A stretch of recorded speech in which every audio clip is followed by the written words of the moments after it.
thing, like it's a room.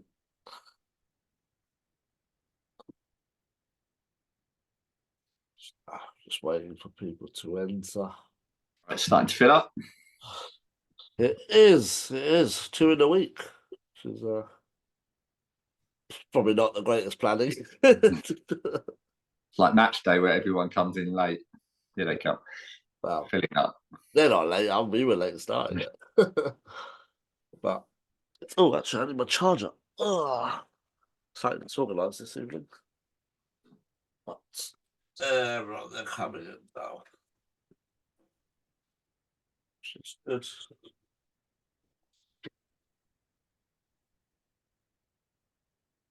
Hello, everyone. See, slightly disorganised this evening. I only got home from work about 10 minutes ago. Having been in Sheffield on Monday night, I stayed in the northwest in Yorkshire for some work, and only got back. So we are. Thank you, Kevin, for the message. 2 great events in a week. Hopefully today's good. So I think we'll probably have people joining in a second. Myself and Tim are just going to do a little bit of updates. We are just waiting for Fabrice. I kind of didn't send him the link until about 20 minutes ago, so I think he's just kind of getting himself ready. So he may just appear suddenly, and we'll explain to him what we're doing because I haven't spoken to him today. So. But I think we can. Stats numbers are still just going up. Let's give it a second. The football's good right now, Tim, isn't it? Football is very good. It was almost like at Sheffield United where the second half was pretty dull because, we were 4-5-0 up. They made 1 sub and then they made 3 at half time. We obviously took Saka off. And the game was dead. I mean, there was people that were getting the last train back to London who, in the pubs, they were talking about being quite nervous about it. I hope they make it, but obviously the game was so dead they could actually leave early. It was incredible. Yeah. No, it was good to see. Although I think from a Premier League point of view, you don't want too many Sheffield United performances. It's not a great look for the Premier League in the round, is it? Oh, I mean, we're certainly you and I could have played Akio and Arsenal would still have won. I'm not sure. Maybe not quite. Right, let me share the slides because just start our stuff. I'm not gonna switch the screen totally just because I can still see if Fabrice joined us or when he joined us. But right, everyone should be able to see the screen. So Tim, we're talking a little bit about what the AST has been up to. Lots going on. We obviously had that really cool event last week, which I know on social media, Man City fans kind of gave us their opinion, but I'm really glad we did it. I think we've got some really good feedback. People learned a lot. How did you think it went? I think it was very good, and many of you, probably most on this call, were on the call last week. It's gone in the newsletter now. There's a written report. There's the full video meeting. If you want to really understand Manchester City, the 115 charges, what's going on with Everton and Forest, possibly Chelsea to come next, do click on the links. Do have a read of it. We had a very strong interest. The Man City fans were saying, kind of, what's it got to do with you? Well, it's got an awful lot to do. It's actually got a lot to do with all clubs in the Premier League, because if you don't know whether or not other clubs in the competition are going to have points taken off them, you can't actually assess what's going on. So do have a look. Do have a look at the links. But of course, we've been busy on lots of other things, haven't we, Akil? We'll talk a little bit more about ticketing on the next slide, and we'll talk a little bit more about our long-term campaigning with UEFA that we hope will have a benefit. We really hope this year, because we hope we're all scrabbling to get to Wembley on 1st of June. Akil, what have you been doing on the website? So we're doing lots of stuff internally on the website. We're basically we're creating a new one, creating a new membership. So when you go onto our actual website, it won't look too much different, although there will be some sort of a little bit of content added. But it will just make our whole membership kind of database, a lot cleaner, a lot smoother. So, I mean, I guess members wouldn't really know sort of how we work. Obviously, we started 20 years ago when there wasn't as much IT and technology, so a lot of the AST started on Glind and Carpen's kitchen table. And I suppose we've been a little bit slow in kind of developing that, which is okay because we are volunteers and things like that. The trust has been going well, but everyone will remember the Super League when it blew up and we had lots of new members and we were sort of chasing our tails a little bit then. So we've got a new website made up where there'll be a lot more automation. You'll be able to renew your membership better. You'll get reminders. You'll get to log in. I know you can log in now, but there isn't really much there for you to do. So there'll be a little bit more to do there. We'll be able to send smoother newsletters. So hopefully it'll just be a nicer experience for everyone. So we should be live in the next kind of couple of weeks. We're just making sure it works because we don't want it not to work. But yeah, all going good there.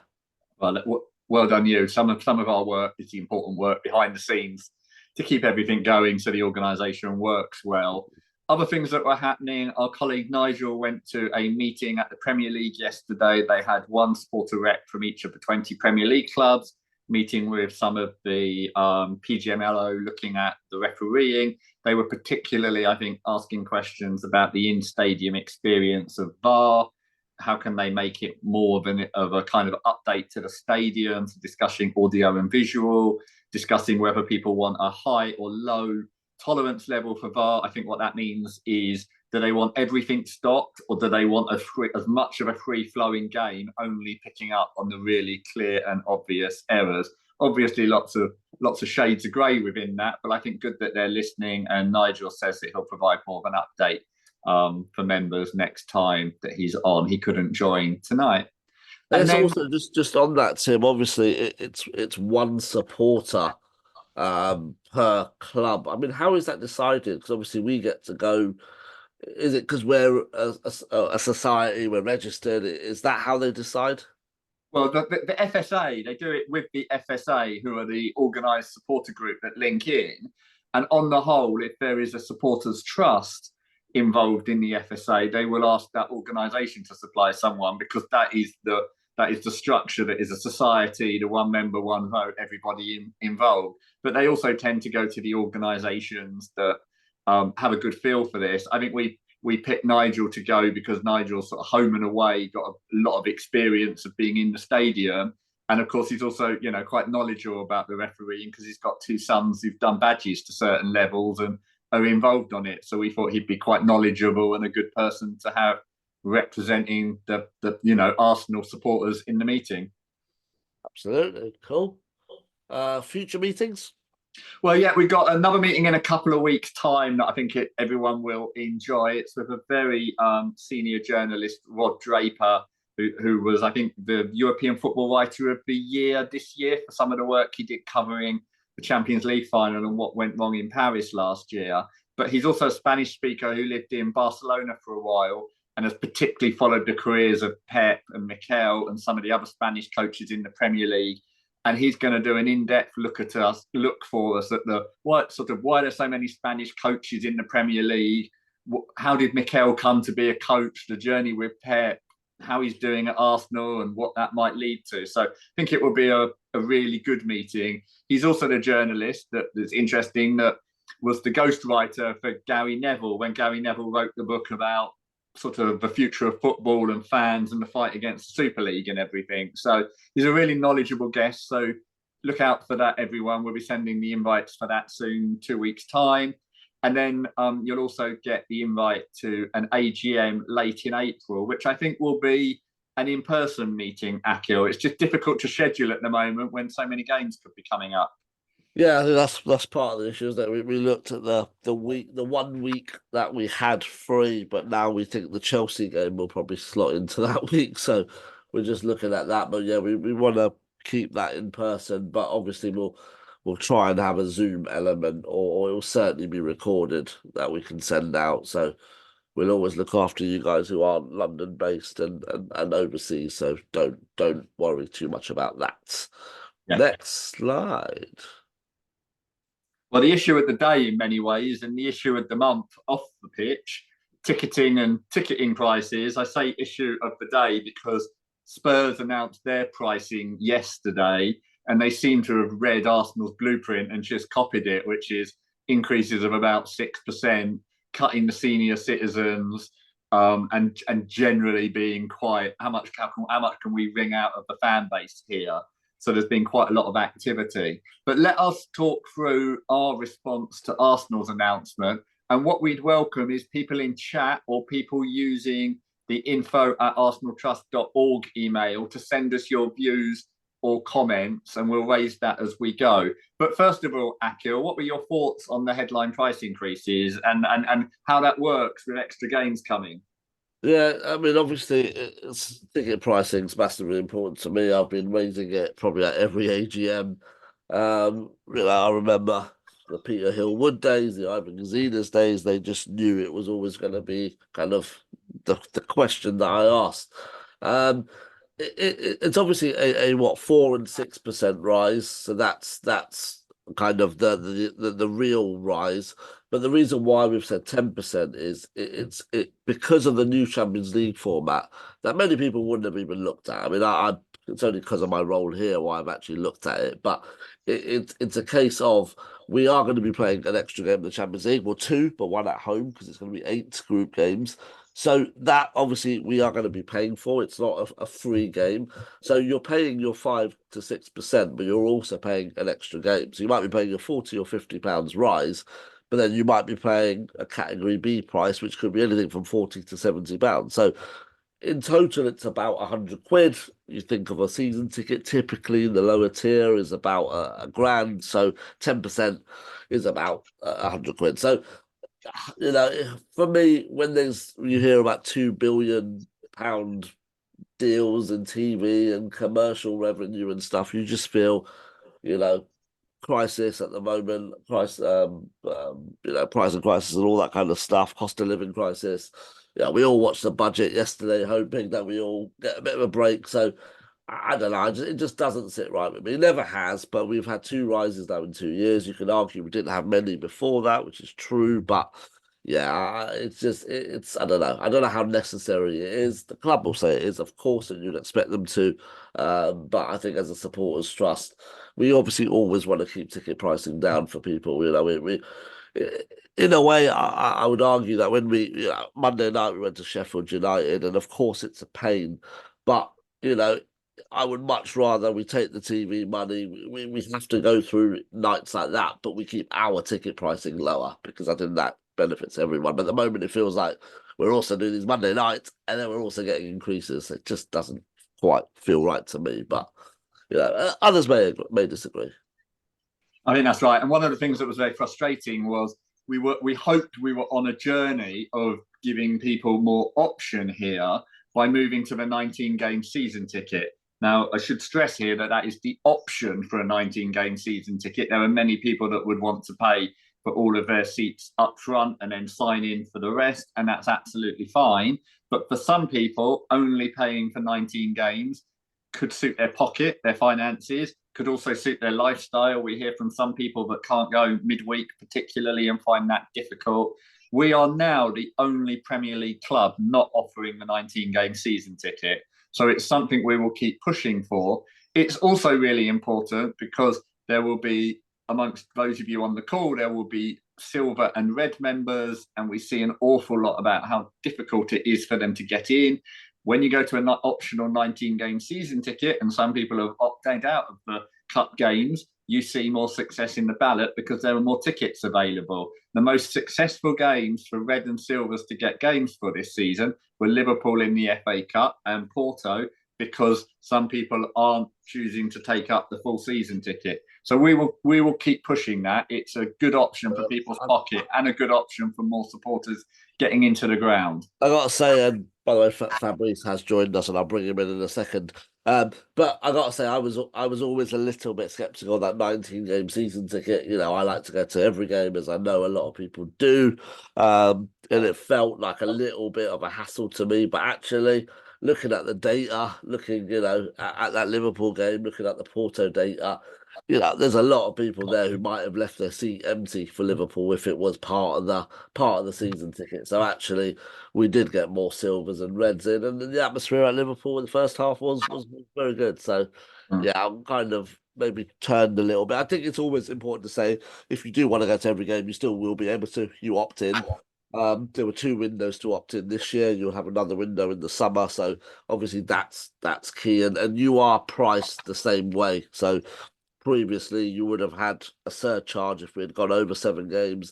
You're just paying match by match here from sort of January, so it equals out the same. And then Mm. just finally, I've mentioned it sort of slightly before, but the ABB format. So the Champions League games we think will be priced at category A and then three Bs.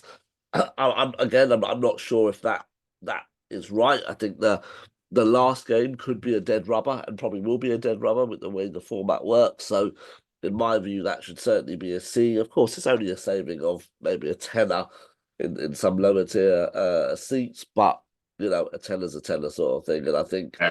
where we can, we certainly will push to see if we can get that lowered, but we will watch this space.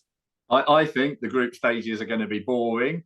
For those that don't know the structure, 24 teams will qualify out of 36.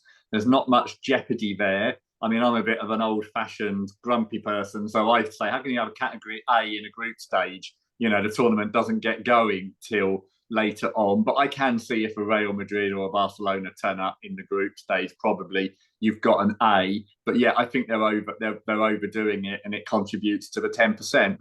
But the club, to be fair, have agreed to look at that format. And this year, Akil, if you remember, they did downgrade Seville to a category B when it was priced up front as an A. So we need to keep It chipping was. away.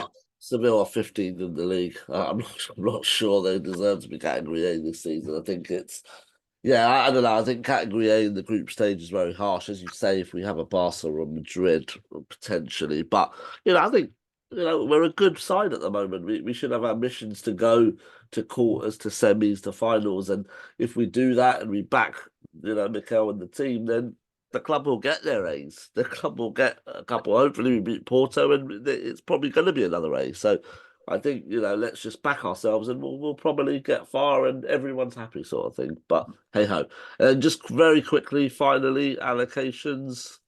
Well, what the other thing that's got big implication here is they're closing the family enclosure this year, which has meant a bit of a shake up to concessionary tickets. They do say they will increase the number available to junior gunners. The discount for junior gunners will be less. At the moment, they get 67% off. I think they'll get half price off, but there will be the option for more of them, including a junior gunner season ticket anywhere in the stadium.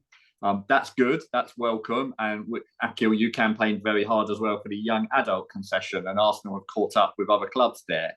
But where I think they've dropped a real wicket, and is that they are completely removing the concessionary senior citizen season ticket.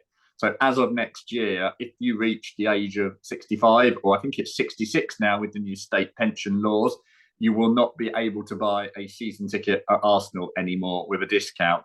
You used to be able to do so. You had to choose to go into the family enclosure, but you got a very good discount. You can't do that anymore. It's in effect the eradication of the category. Those that were in the family enclosure will keep their legacy rights. There will then be a few match day tickets with 25% off, but that will only be for a few who make it through the ballot and are able to apply it. What I would like to find out, Akil, and we've had some emails already from people, and those that use social media will have seen the Spurs fan groups making a lot of noise about this today because Spurs have announced exactly the same, is what your views on this are.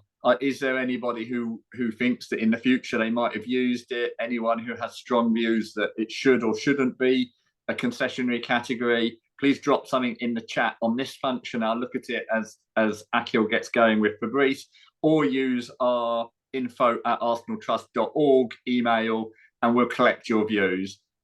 So we'll come back to this subject because we've also got a commitment from Arsenal to do a thorough review of the ticketing for this season and the ballot ahead of next season. But we want to come back to the issue with the concessions. So do let us know your views. very quickly, the letter that we submitted, which this is a different issue. This is on the website for people that want to actually read it. But we're working hard, pressing UEFA, working through Football Supporters Europe and others to increase the percentage of tickets given to finalists. It has historically been very low, kind of 10%, 12% given to each competing club. And UEFA sell a lot of tickets in a general ballot just to make sure they're sold earlier in the year. They have abolished that ballot. There are going to be more tickets. We're hoping that we can get up towards a third. And we've written to Binay, Arsenal's chief executive, who has promised to help us in his networks in the European Club Association, in UEFA, to push on that. We're doing it. We hope we're doing it for Wembley this year. But, surely, hopefully, one of the years to come, Arsenal will reach a European final. And we hope this work will help by allowing more of you to have a chance of getting a ticket for the final. Perfect. Thank you, Tim. Fabrice, I think you are with us now. You should be able to unmute and start your video. Hello everybody. Hello everybody. Hello.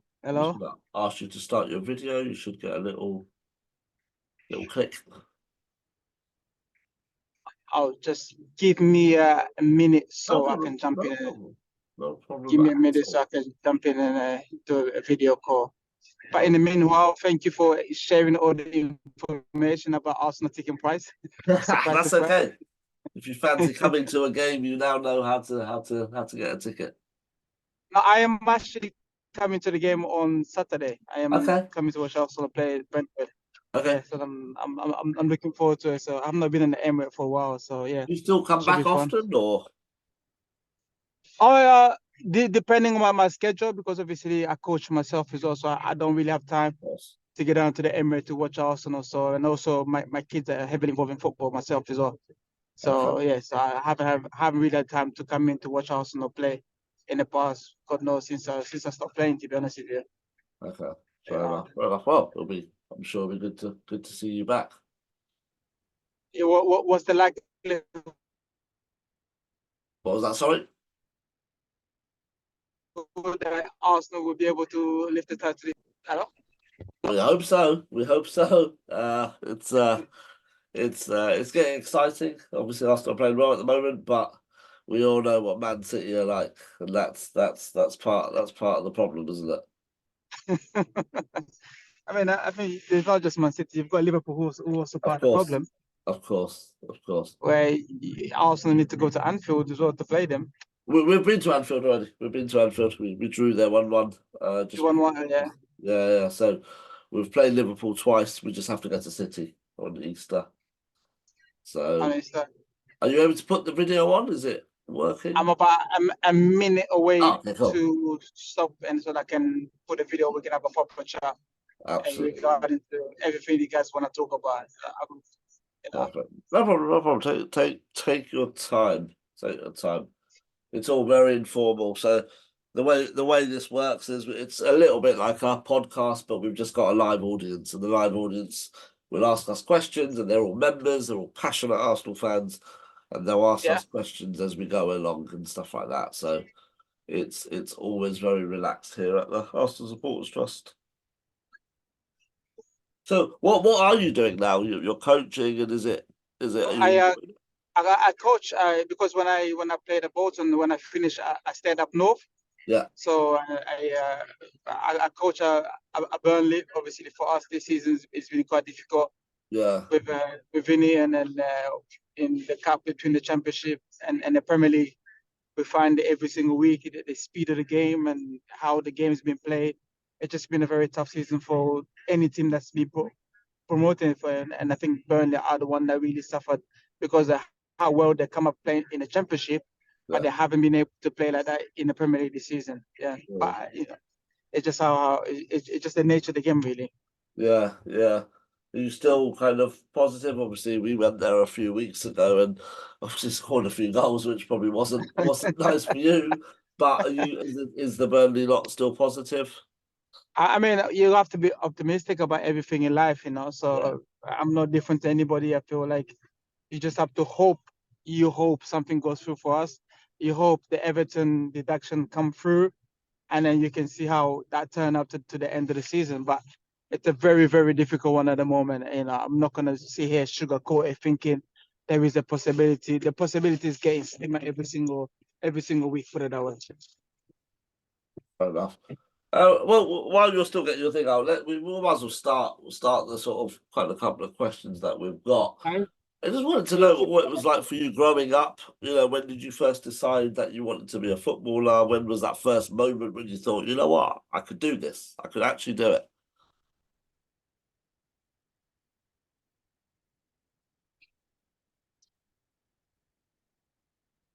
Or maybe you haven't reached that point yet. I think we'll give Fabrice a minute or two. I think he's just sorting his camera out.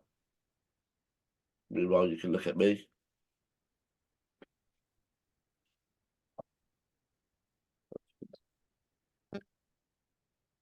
There we go.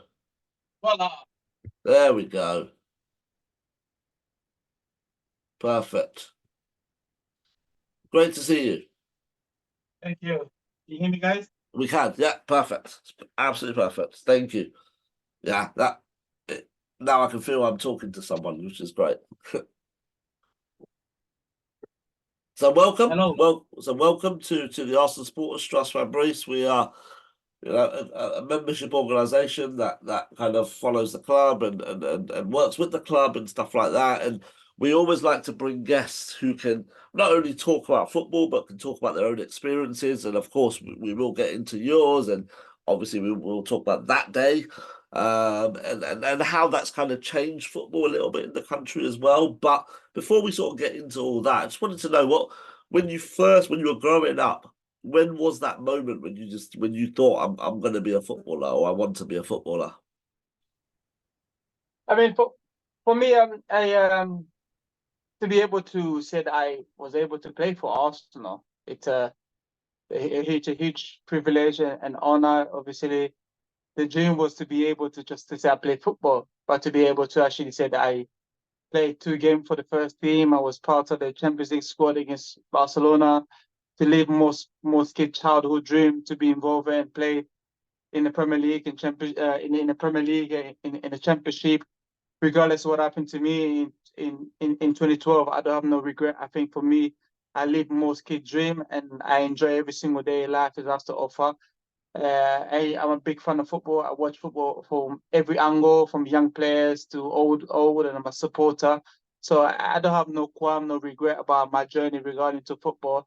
I've just, it's just unfortunate it took a different direction that I didn't have no control of. We'll talk about that in a little while. But when you were sort of young, how was it growing up, and how did you kind of find that journey when you were very young? I'm talking 5, 6, 7, 8, 9, 10 years old. Well, I was born in the Congo, so I didn't come to England till I was 12. Even when I was back there, it wasn't really like I want to become a footballer. It was just I want to play football, and it was just for the recreation of it, for just to enjoy being around my friends, and to be able to when I came to England and to see how much the English people love football and how much passion you have towards the game. And for me, I was like, I want to be involved in this. I want to be part of it, and to be given the opportunity to play in the Premier League was something that I made the most of it. Obviously, just to be a part of the Arsenal academy alone was a dream come true, because it was something that I never thought I'd be able to do in my life. But for me, it was just to me, football was just a way to just enjoy myself. I would never thought I would become a footballer one day, just to enjoy it. Yeah. And what are your sort of early memories of Arsenal? You know, the academy. Obviously, you said all that. I mean, what do you remember, and what was special about it? The funny also discussion, because when I first started, it was at Highland. Yeah. And then a couple of months ago, my son, who's a Man City, they went to play Arsenal. They played to play at Highland. So for me to go back there and to bring my son, I said, listen, this is where it started for me. Like Like, a whole this circle. You've done the circle. this is become a whole circle to me. So Helen for me was a place that I enjoy most of the time. I used to go there because my parents live about 5 minutes from Helen. So I'll go there most of the time and practice on my game. I spend more time in there, just to be able to improve because I was a late comer in the academy. So I had to be able to stay as long as you can to touch the ball as much as I can to improve all parts of my game. And the Arsenal when I was there, Liam Brady was our academy manager. Again, he was more about technique, and technically I wasn't good, so I had to come back in and practice and practice and practice. So for me, Helen always brings so much memory for me. Yeah. And how different was it, the Arsenal way, compared to what anything else you were used to? I mean, what stood out for me when we play against other teams was we were just technically good, but however, the spine of the team was big, strong, and fast. That just like you see the top team now, the Man City, the Liverpool, the span of the team from our goalkeeper, the two centre back, the midfield, and the striker, we were very, very tall, very strong, and technically we were sound. And I think that's how the game hasn't changed much, but it's just that we had a presence about us. We didn't like Spurs. We didn't like Chelsea. We went about business. We knew that when we play against Spurs, we have to win. That was ingrained from us from like being in academy anyway. So, and I said, I don't think that has changed. I hope it hasn't changed, but it was something that you learn from very young age. And were there any sort of players you played with at Arsenal in the academy that you knew straight away that boy is going to be a player? Oh, it's when I become a scholar, when Cesc came, I thought you would Cesc say him. came, he came and he really he trained with us just one day. That's it. He trained on a Monday with us. That was the last time we saw Cesc. He just went straight to the first team. That's how much like how good Cesc was. And obviously I had Nicholas with us. Nicholas obviously they brought him. Nicholas was trained with us and trained the first team. He also was there. Quincy was 2 years above me, but Quincy Very was skillful, very I, skillful. I always said is arguably the most talented individual I've seen for Arsenal book. That's including Robin, including Colo, including everybody that's come through that door. Quincy is probably the one that I wish people can see his talent. He was literally everything you want from a talent player. Quincy had it.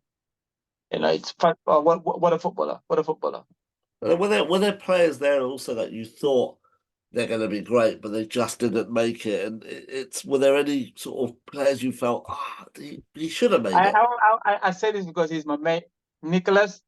Nicholas, if Nick could have just humble himself a little bit and work a little bit harder, he had everything you could ask for. Everything you want for a striker, tall, he's able to control the ball, he's able to head the ball, he's skillful, he's quick in mark. And just Nicholas was just Nicholas, it was everybody else and Nicholas time. Obviously, you mean Nicholas Bentler, just for anyone who was wondering who you meant. Of course, he was yeah, he was a character. He was a No, character. you know what? He's a top boy. Yeah, Absolutely. You couldn't ask for a better teammate to be yeah, with you. yeah. But also at the same time, it would drive you up on the wall. You're like, come on, Nick, I need you. Like, come on. But it's a top lad, top lad. Are you Seriously. still in touch with any of the Oh boys yeah, that you well, were with? we still have our group, we still the year that I go in as a scholar, we still much stay in touch with everybody. So Nicholas, Yohan, Ryan Smith, Alex Song, Diaby, Mark Howard, Kerry Gilbert, Matthew Connolly, and Anthony Stokes. Quite a few. So Arturo Lupoli. So yeah, we had a very decent group. Just in that, you see the level of players. Some did really well, played for their country. Some maybe, played less, but it's still just it's amazing to hear those names actually. Um, all right, I am going to take you back now to that day. I think it was March, wasn't it? It was Yeah, mid-March, 2008, I think it was, obviously at White Hart Lane, which I mean, again, you just said it, you mentioned them already that we did like Spurs and stuff. So I'm even sure as a ex-Arsenal boy, you always had an extra motivation when you played Tottenham. But I mean, what are your memories from not when it happened, from before that game? Do you remember that day? Do you remember waking up that No, morning? Do you you know remember what? going to Spurs? Like you remember traveling to the game and have a look around at the pitch and everything else. Uh, I remember us going, arrived to the stadium, have a look around, saw my dad's ticket, and then as I said prior to that, I said many times, I never had no symptom, no sign whatsoever, nothing at all. It was normal business as usual.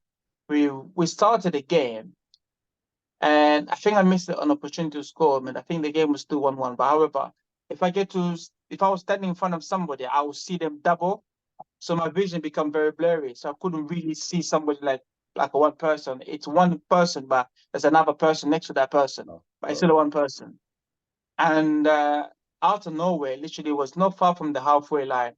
I just fell down, hit the ground. That was the last time I was able to play the game. Even when I've seen pictures of me being taken up and being put in an ambulance, I wasn't aware of that at all. I'm not aware of what's happening because I was literally out, done and dusted, really. Did you, when you said you could see double and stuff, Yeah. do you feel now you might have had some time to actually think something's happening here, let me stop, or it just happened too quickly and you weren't in control? It happened so quick that I kept going back.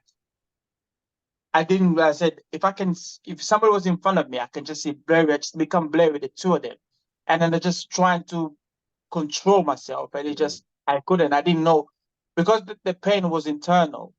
You can't really put your hands on it and to hold yourself up. So it's one of those things where it's like I just have to let go and hope for the best. I said I was fortunate that it couldn't happen in any better place than a football stadium. Yeah. To be able to have two doctors, a cardiologist, an ambulance, everybody that needed to be there present were there, and they did an amazing job.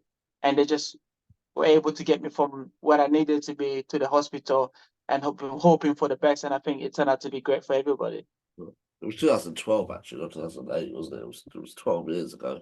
And then what are your memories like? What's your first memory when you kind of came back to life a little bit? What did you know what had happened? Did you think, hang on, I was playing a football game? Or did you just like, how was it It's afterwards? almost like I was in disbelief Yeah, that it happened. And I was like, really? Like when I spoke to my wife, then when she asked me, oh, this is what happened, I was like, what, it really, really happened to me? Because obviously being young and fit and everything else, you're thinking you're almost untouchable. Like you yeah. can't, not this thing will never happen to you. But it was like I was in very much in disbelief. I couldn't believe that happened to me. And it took me a while to get my head around it, to be able to accept the fact that, yeah, this is it for me. Like I might not come back and play again. But the first reaction was I was in shock and I was in disbelief that happened to me. And when that sort of, what were the next couple of weeks like for you? Did you instantly think, oh my God, am I going to play football again? Or was it a case of actually just trying to get back to walking, trying to get back to normal life, trying to just, No, you know what? First was that I need to get my kidney working because my kidney stopped working at the right. same time. So it took us 3 weeks prior to when I had an accident to when my kidney kicked in. And from there, you're like, okay, what's the next step? You're hoping that this is gonna happen. And you start seeing specialists and other people coming in and giving advice about what could happen, what's the next step. But it was always, I'm gonna go home, get some rest, more exam, and then hoping to come back into play football. But as time goes on, you realize how the severity of the whole situation was. And for me, it was just, I'm just hoping that for me, just to be able to be in that presence, to be able to be alive and anything else, I couldn't ask anymore. But I was hoping that I'll come back and play. But after we did a lot of exam, a lot of testing, I think it was probably the best decision for me to remove myself from the situation. I think even though it hurt, however, it was for the best decision that I could make, because obviously now I'm still able to play with my children. I'm still able to do a lot of things, because in reality, if you look at it, if somebody's out for 78 minutes, they should be in a very difficult circumstance. So for me, I would take that, not to be able to play football, but to be alive with my children. So yeah. Do you remember the day when it dawned on you you're not going to play again? Did it? Do you remember that day? Yeah. That I think it moment? was it was a Friday when I was told by the doctor that this is it. I don't think you should come back and play. It took me probably like 2 weeks to get my head around it. And I said, I've announced my retirement, and that was it. That was just back to normal. But what I found very difficult was that I couldn't go watch a game. I couldn't actually go to the stadium and watch a You game mean just because I felt mentally, like, you just weren't ready? yeah, even when I go to watch a game, what I find very difficult, when you have a group of guys, when the player line up to shake hands, Yeah. I couldn't watch that part. I couldn't. So what I used to do, I would wait to kick off, then I go find my seat, and I say that. Beside that, I would never, all the pre-warm up and stuff. Nah, that was hard to watch. Have you ever watched the game back? Because obviously the broadcasters and stuff wouldn't show it again. They don't Yeah, show replays yeah. and things like that. But obviously you could. But I've watched it. Yeah, I've watched it, and I was actually in disbelief that it was me that happening to him. Yeah. Yeah, You sort of feel that's not me. You sort of feel it's not you there. yeah, because you're like, there's no way, that's me. There's no way. Even when I was falling down, everything else, yeah, I was, yeah, most definitely in disbelief. Yeah. And then, I mean, obviously, you said there's no better place for it to happen than the football than in football. But did you then, after maybe a year or so after, when you've kind of recovered a little bit, did you then look to try and change football? Did you look to try and see, actually, I want to not stop it happening for people, because you can't, you don't know. But did you try and has football changed a bit since that incident? Have we Yeah, become? I mean, if you look at, there was a lot of stuff that the Premier League has put into places. Yeah, It's like, for example, they need to have two doctors on the touchline in every game, and we need that access from the tunnel has to be empty. And if a player has found himself in that situation again, literally that hallway needs to be as empty as possible as you can, so you can get the player from A to B as soon as possible. Uh, there's another aspect that obviously you have two doctors from two clubs. The ambulance is almost 10 seconds for me, and just educate people more and make sure that player know how to do CPR, learn about cardiac arrest, all that kind of stuff. So yeah. yeah. It must be tough. By the way, I've just talked to members who are watching. If you do have questions, please do put them in the Q&A. If you want to put your hand up, I'm happy to bring you in as well. We can try and make this a bit of an open discussion and stuff like that. And then your family at the time, you mentioned your wife then and stuff. I mean, how was it for them?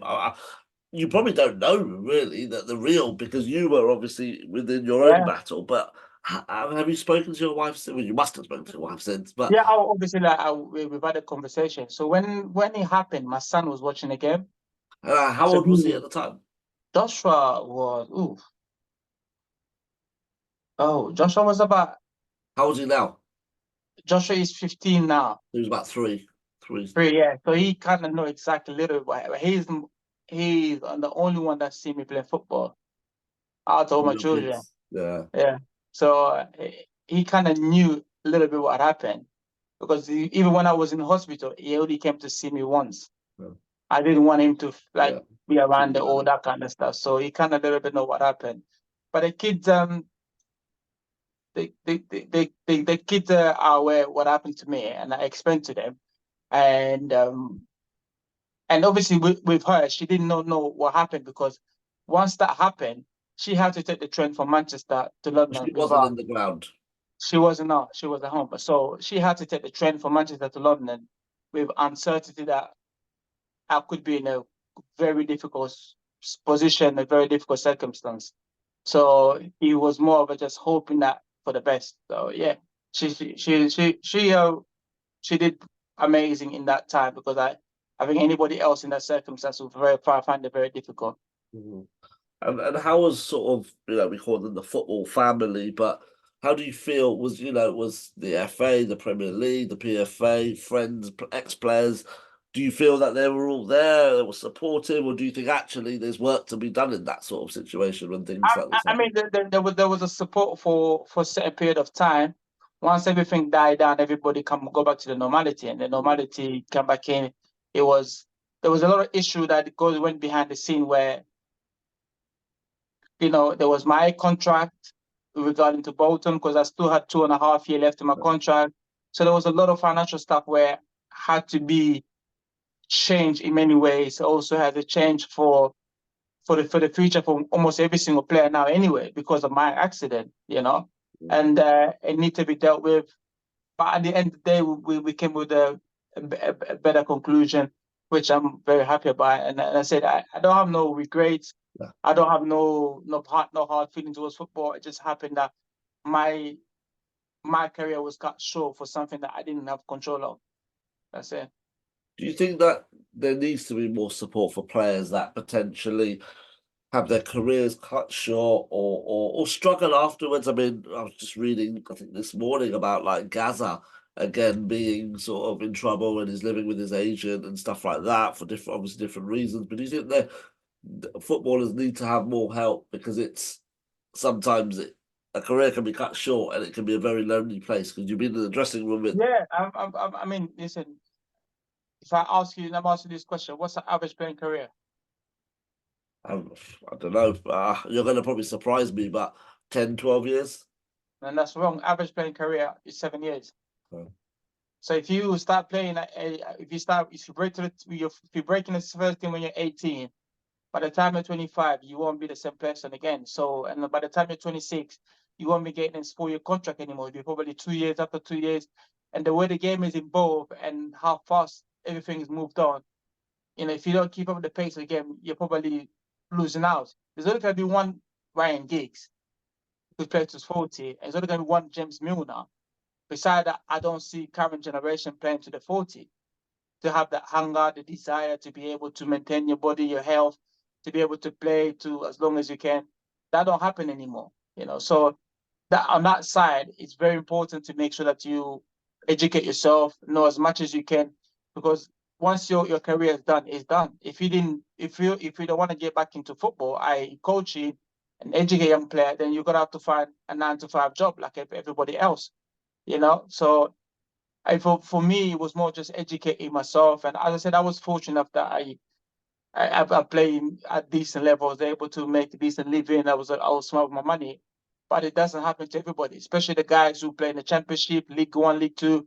The money's not like the money that you earn in the Premier League. So at some point, you're gonna have to get back on board and start working on things, So for me, I always said to young players and current players, you need to be able to have a plan B, because if plan A doesn't go to plan, we need to fall into plan B.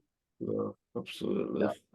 We had a question from Sean on the chat, and he just said, "Can Fabrice still exercise since recovery, or can you exercise fully? Maybe not fully, but a little bit. How do you?" I do exercise. I don't go full pace like if I was want to play football, but I do exercise. I try to look after myself the best as I can. So yeah, I try to exercise, not as in a high intensity level like I would like to be, but obviously for health reason, you have to be very mindful.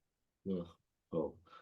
So moving on, I do want to ask you about Arsenal. I appreciate you work for Burnley. You wouldn't watch Arsenal every week. I totally get that, but you obviously work for someone who has worked with Mikel. Vincent Company at Man City was obviously with Mikel.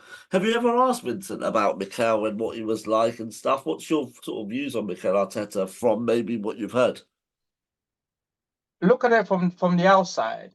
There's so much similarity between him and Vinny. Obviously, both of them work under Pep. There's so much in terms of how the setup. There's so much is that if you look at Arsenal backroom staff, Arsenal has a massive, huge backroom staff. Yeah. If you look at Burnley backroom staff is equally the same. They're into much detail. If you watch Burnley last year in the Championship, they just literally walked that league without even trying, Yeah. And if you watch Arsenal this year, it's more of repetition. Gone the days where when I was there, I can recall how Arsenal training session looked like. From looking at from video, Mikel training session is completely different. If you look at how London Connect is, how the pitch is set up, there's a lot of line, everything is being cut up. Again, if you go to Burnley training ground, it's almost the same. There's a lot of line, pitch cut up. So they've been told and brought the game in many ways, and the game has evolved. And I think when you watch Arsenal, Mikel needed time, needed investment. Yeah. The people upstairs backed him. They believe in him. I think his saving grace was winning the FA Cup, helped a lot, and they believe in the process, and we can see the coming is coming to fruition as we speak. Last season came close, but not close enough. This season, looking more and more looking very, very promising. Beside, you've got City and Liverpool, they're going for the same price as well. Yeah. Are there any players in particular at Arsenal that you've been impressed with this season? I think everybody speaks the volume of this young man. I think, he's a Highland boy. I'm more for anybody that comes through that door. Saka, I love the kid. He just looked like he's just a nice kid. When you watch him play, you watch how my only worry is that I don't want him to get burned out. Yeah. That's my only concern. I'm worried that he's the only go-to person. He plays so many games, but he's such a good footballer at the same time. Yeah. It's very hard to deny that. It's a very, very good footballer. I love Saka. And what about the midfield? Obviously, looking at your position, I mean, Declan Rice. I think the addition of Declan Rice to the team made a massive difference. He really added something special into the Arsenal, and I think that was probably the missing puzzle. You have Thomas Partey, Granit Xhaka. They were good, but I think what Declan had is being a Premier League player for quite a while. Yeah. Kind of knew the league inside out. Being a London boy, know the players, know how the thing works, and he's very, very, very fit, very consistency. I think that's one of the biggest X factor I also have this season.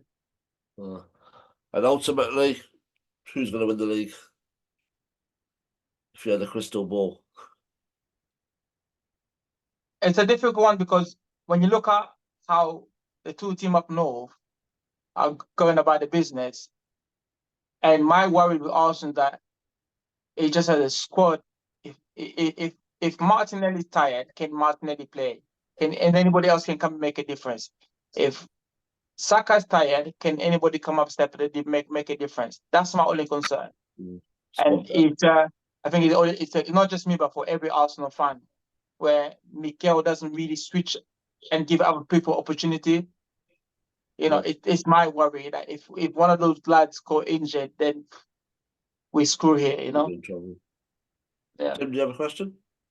Yeah, I did. I wanted to sort of come back to the life-changing issue that you, Fabrice. But what I was interested in is, do you think enough has happened in football since on this issue? So, for instance, do I recall that the FA and the government made it a requirement that there was a defibrillator at every community club and grassroots? Have you yourself been involved in any work with the PFA or awareness of the campaign? I'd be, when things like what happened to you occur, they're also an opportunity to make wider change, aren't they, and improve it for everybody. Yeah. Now, what has happened over the years is that the FA has funded different community centers to be able to have a defibrillator, and also it is mandatory to have a defibrillator. And the most important thing that the FA made is that we need to teach kids, coaches how to do CPR. When you go to your FA first aid emergency courses, CPR is one of the biggest things that they definitely talk about. And obviously they use me as an example and everything else. So for me, the FA has gone about it in the right way of making sure to raise awareness of the importance of doing CPR, and also having access to a defibrillator will always have a massive impact on how a patient can recover from sudden cardiac arrest. Yeah, thank you. No, it's all. And there has been a couple more questions. There's one from David who said, "So what? I mean, I guess future ambition, but what's your actual role at Burnley at the moment? And then also for you, what's the future? What do you want to be a Oh, manager one day? Do you want to be my a actual role right now, I coach under 15, but Yeah. and I am an assistant for the under 21. Huh. So I work for the both end of the scale. Fine. And then future, do you want to remain a coach? Do you want to become an assistant, a manager one day? What's the I mean, listen, if an opportunity presents itself, I think it's very hard to say no to. I think any player, or even yourself, if Mikel call you today, say, "Come on, let's go," I'm sure you say, "Come on, Mikel, let's give it a go." Why not? I will leave this call now to go. There you go. So I'm not different to anybody, and I think if the opportunity come around in the right way, I'm sure I'll be able to assess the whole situation. But you want to give it a go and see how challenge yourself against all the top guys out there, really. Would you go abroad to work, or are you settled in England, or you just But at this present moment, I'm settled right now because I've got 4 children. 3 of them all play football. 2 of them are Man City. So it's quite hard to be able to say, "Come on, let's get out." And obviously, I have to be mindful of what the kids are doing at the moment. Yeah, and what have you thought about the sort of academies now to your day? So obviously you were in the academy what 20, 25 years ago. Now, how have they changed? Hey, there's not many good coaches about. Okay, so there's a lack of I found it, and this is from like an ex-player. I find it. You get a lot of guys who read the game from book, who coaches kids, and they can't demo what they're talking about. They can talk they can talk a good game, Yeah, because kids need to be related to who's coaching them. And I find that more and more academy, more experts don't want to get involved to academy, maybe because there's a lot of policy that's involved with it. yeah, But we are dying of good coaches, ex-players who want to love the game, who want to coach the kids and show them and share experience, share knowledge, demo session, and just give them something they look forward to. And there's not many of them about. yeah, yeah. And do you see that changing, or what needs to happen for that to change? I think it's not changing. It's actually getting worse Okay. because guys who play the game, they want to get into the game. But the guys that are at the top of the league, they're the one controlling the movement of everybody. Yeah.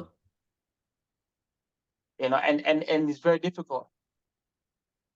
And what about sort of even like refereeing and stuff like that? Do you think the standard has got worse? Is the same? Is better? Do you think ever see that changing? That's another conversation, isn't it? Because obviously you go far, who also play a major role. Yeah. That's coming to the game, and has that help anybody? Doubt it. You know.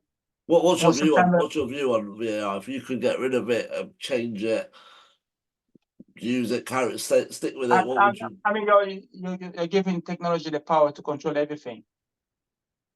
So I don't see, it's almost like prior to, I think couple of months ago, it was every single week, VAR this, VAR that, VAR this, VAR that. So is it getting any better? I'm not sure. One of the topics I do want to talk about, and it's quite close to my heart, and we've at the Arsenal Sports Trust we've done a lot of work on it, but it's around sort of online abuse generally, racism, stuff like that. I guess it's an open question. Have you suffered from racism in football? If you have, how have you dealt with it? Is there any examples you remember that have just stuck with you? I always remember when we went to Slovakia with England under 21. I mean, this is go back years ago, and it was just the hostile atmosphere and the hoo-ha, all that kind of stuff. That was the first and the last time I was able to witness that kind of behavior towards players, and didn't sit particularly well with me, and I never really liked it as well. Can I just put a charger on my phone, please? Yeah, of course. Sorry, Yeah, go for it. Try and see what we can see. I think top right, is that a picture of you in an Arsenal shirt? Well, this one here? Yeah. Oh, I'll give you a little tour. So you have this one here. Can you see it? Yeah. This was the first game that was played in the Emirates. Dennis Bergkamp's testimonial. I can see the thing. There we go. Thank you. Oh my God. And You can't put it back. Sorry. I can't go further. You have this one here. Yep. Oh, Maradona. Yeah, this was my first trip to the first team Amsterdam Arena tournament. Yeah. I also used to go to. Wow. Yeah. This one here. Yeah. Is it Johan? No. Oh, Patrick Vieira. Sorry. So this was me with Arsenal Academy to Vieira's tournament in Monaco. Okay. And he's my idol. Yeah. Okay. Let me just get this charger. Yeah. No. That was.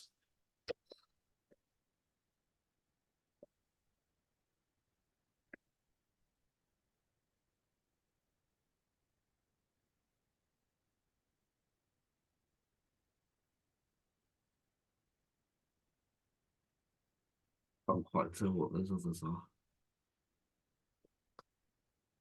If anybody else can, you can chuck it in the Q&A. It looks like Ronaldo top left. Is that other one Henri? I'm sure we'll find out in a second. Sorry. I was just trying to guess who the others were. Oh, that one, Tevez. Oh, Tevez top left, Yeah. right. And the one below Tevez? Tevez, and the one below was me versus Frank Lampard. Oh, Lampard, okay. And the other one was my first Premier League goal. Okay. So, yeah. And you mentioned Patrick Vieira was an idol. I mean, what was it about him and what was so special? Because I think he's a lot of people's idol, probably watching this call. I think Patrick just had this charisma about him where you have to gravitate by that. You know, his presence in the change room, his presence in the training ground, just the way he went about his business. You know, I don't think I don't think they'll make players like Patrick anymore in this modern game. Never again. I doubt it. Did you have much interaction with Thierry or Robert Pires or any of those kind of players? I know Thierry with me. Between Thierry speak a lot. I speak to Patrick a lot, you know. Even when Patrick was at City, me and Patrick used to go for breakfast a lot. But I think I was like, even though we go to talk, I was still in awe of him.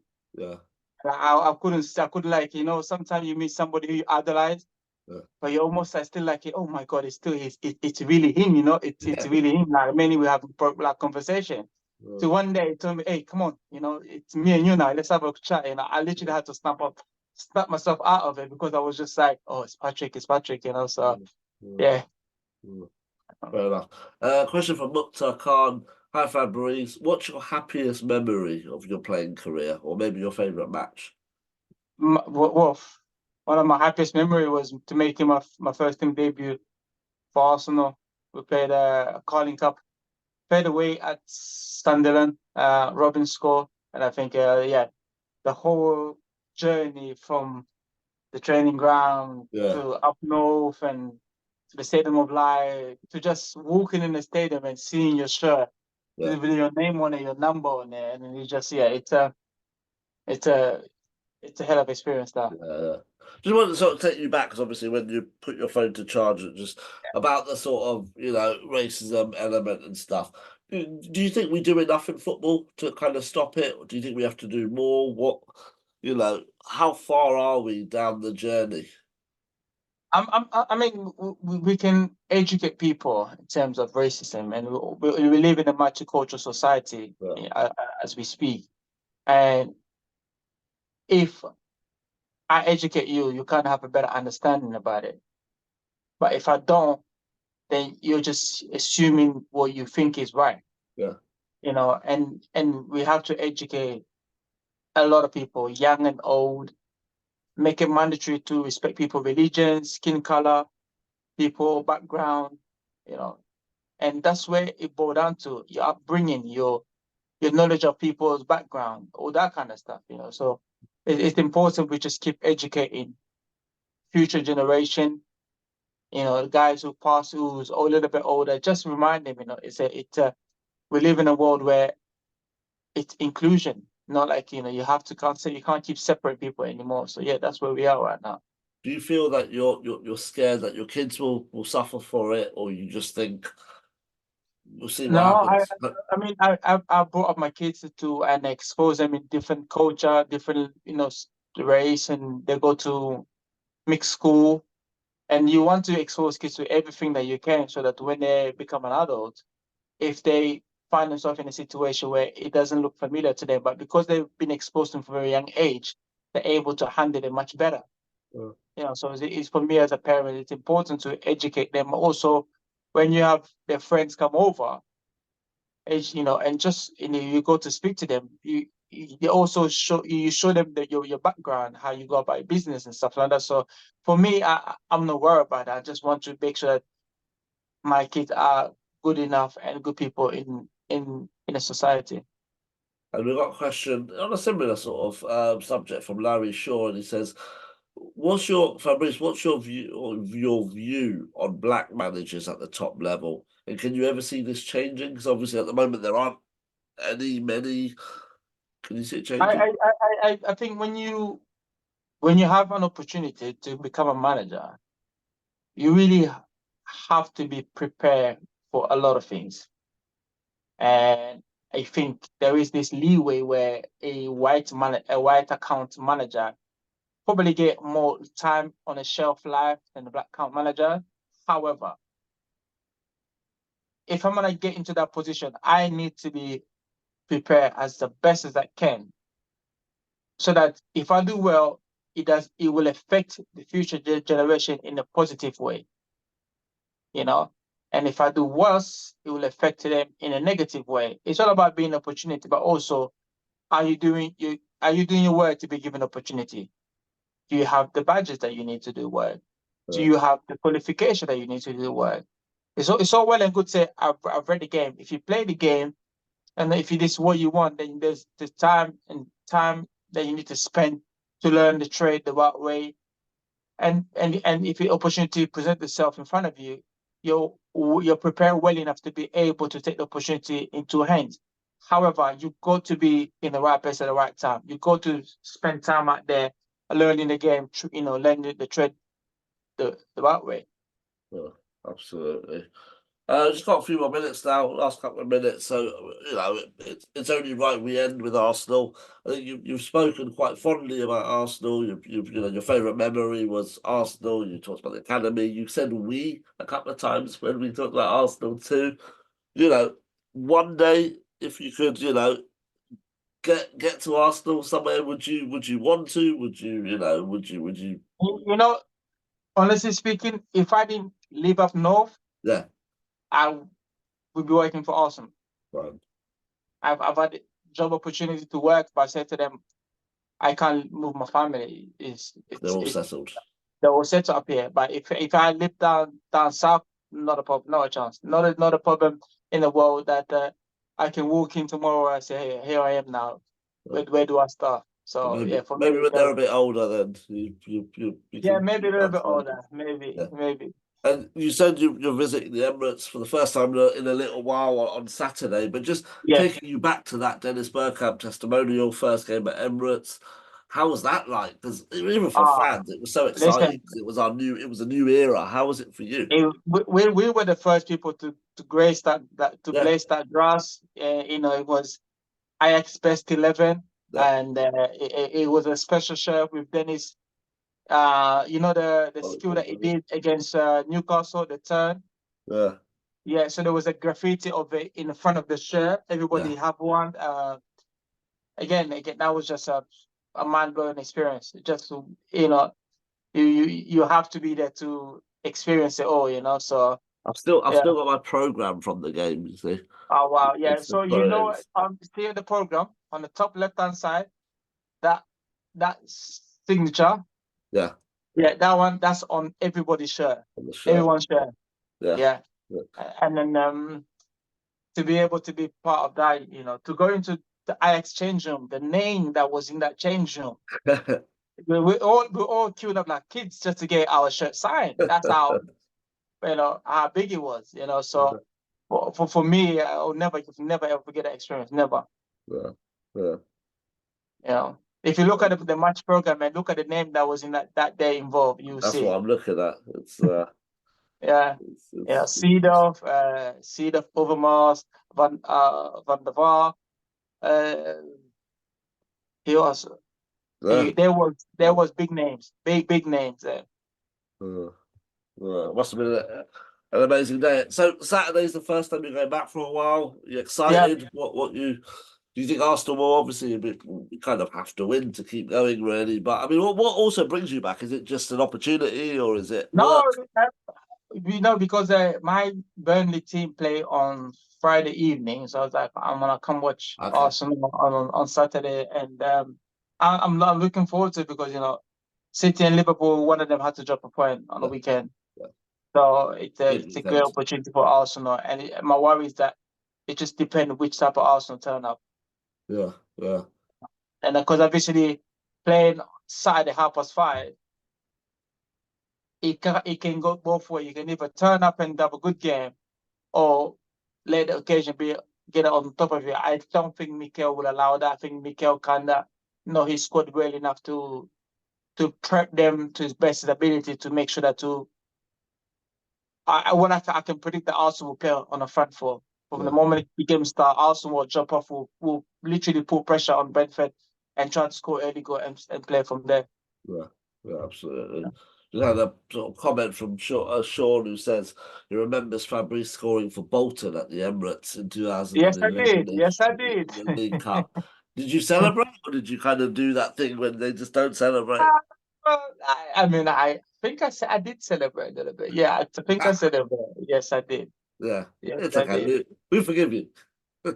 Yes, I did. Yeah. We forgive you. But anyway, Fabrice, we're nearly at time now, 9:15. So I want to sort of thank you for talking to us.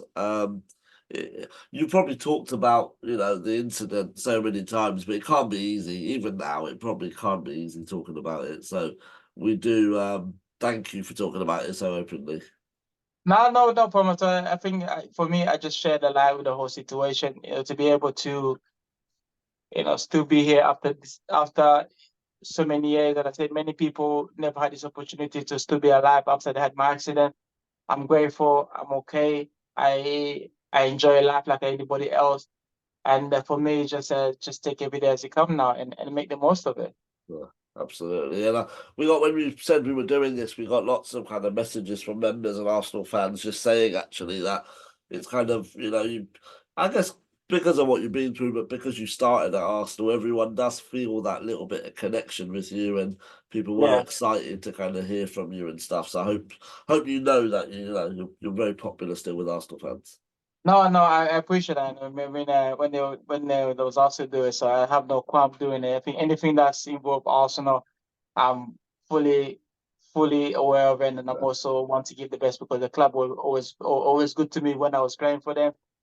When I stopped playing for them during my accident, so I have a great fan for Arsenal.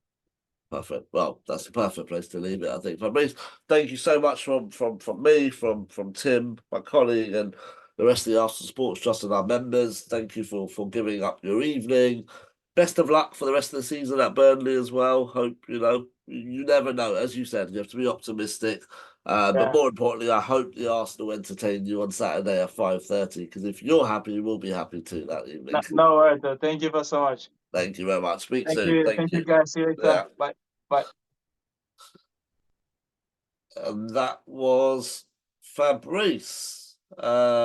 Just get Tim back on just to kind of close this off if he's still around. Yeah, that was good, Tim, wasn't it? Yeah, that was very interesting and enjoyable. And let's hope he has a good night. We all have a good night on Saturday. Absolutely. So we'll be back on the 20th of March with Rob Draper.